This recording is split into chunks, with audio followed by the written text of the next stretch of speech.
ဒါပဲကွာနောက်ဆုံးမိနစ်20 15မိနစ်ကစားတဲ့ဟန်အဲ့ဒါတကယ်အာဆင်နယ်အမှန်ပဲဖလားရချင်တယ်ဆိုအဲ့ပုံစံကစားမှာဘာဖြစ်လို့ double five ball ကြီးနဲ့ဘောလုံးကိုကွင်းလည်မှာပဲထိပြီးကစားနေမှာလဲ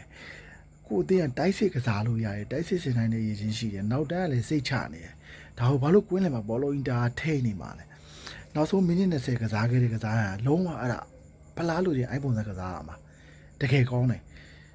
အရှိပိုင်းတွေကတော့မပြောဘူးနောက်မှ AC ပြောမယ်နောက်ပိုင်းမိနစ်20ကစားသွားတကယ်ကောင်းတယ်တကယ်လုံးဝ creative player တွေကွင်းလဲရောက်လာပြီးတော့တကယ်တိုက်စစ်ကစားမဲ့ player တွေကွင်းလဲရောက်လာတာတကယ်မိုက်တယ်ဗျာ